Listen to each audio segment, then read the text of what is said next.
Verjamem, da je tema pomembna in zato je tudi prav, da se je dodatno dotaknemo. Sicer v prejšnjem tednu je bilo veliko poročanja o tem največjem požaru na tako zahtevnem objektu, v nadaljevanju pa je zadeva nekako šla v neko mirovanje. Zato smo se odločili v poslanski skupini, da bomo predlagali, da se o tej problematiki opravi razprava najprej na matičnem delovnem odboru, kasneje pa tudi skličemo sejo Državnega zbora o tej problematiki. Glede na to, da gre za zelo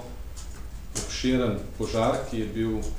na zelo zahtevnem objektu in je v javnosti zelo malo informacij, predvsem o tem, kaj se v nadaljevanju dogaja v tem primeru, je z naše strani to nekako nujno. Veliko se je govorilo o količinah teh nevarnih odpadkov, vendar v nadaljevanju so informacije o tem, da so vsi podatki o količinah in o vrsti teh podatkov zgoreli, kar je za nas nekako malček nedoumljivo. Zato je tudi vprašanje, ali je v tem skladišču bilo dejansko samo količina, ki je bila predvidena z okoljevarstvenim dovoljenjem, ali je bilo tudi kaj drugega. Tudi vsi podatki v nadaljevanju o analizah samega onesnaženja so dokaj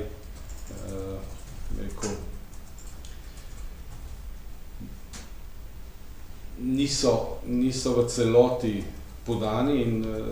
do neke mere se posamezne podatke tudi skriva, zato menimo, da bomo skozi razprave lahko prišli do dejanskih podatkov, dejansko pa tudi ugotovili, ali je v sklopu same zakonodaje kakšna luknja, ki omogoča, da se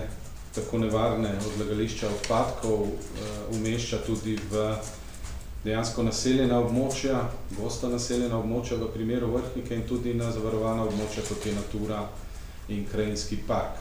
Mi smo nekako mnenja, da je to mogoče potrebno tudi dodatno pregledati in dodatno urediti. Precej dvomov v korektnost umestitve tega objekta pa se poraja tudi ob zadnjih informacijah, da je okoljevarstveno dokumentacijo pripravilo isto podjetje oziroma isti človek, kot pripravlja dokumentacijo za umeščanje projekta Magna Steyr na Mariborskem. Zdaj, če se ugotovi, da je potrebno karkoli v zakonodaji spremeniti, je to nujno potrebno, kajti taki obsežni požari, ki v nadaljevanju povzročijo velika onesnaženja, ki v veliki meri niso še do konca raziskana, lahko povzročijo v nadaljevanju tudi težko popravljive posledice in dejstvo je, da so na vodotokih te posledice že vidne. Ne vemo pa še, ali se bodo nadaljevale tudi v Ljubljanici in tudi širše. Za analize zemljin pa dejansko tudi še ni podatkov. Zdaj, veliko podatkov se poskuša na nek način tudi prikrivati, saj strani samega upravljavca tega odlagališča, zato je še toliko bolj pomembno, da se tudi državnozborski odbor in tudi državni zbor seznani z vsemi dejstvi in na osnovi tega tudi lahko sprejme rešitve, ki bodo v nadaljevanju onemogočile, da bi se kaj podobnega dogajalo. Vsi pač vemo, da izredni dogodki se lahko zgodijo, vendar je potrebno minimalizirati posledice, to pa pomeni, da je zelo pomembno, kako se taki objekti umestijo, predvsem pa kje se umestijo v nadaljevanju. Mogoče za konec še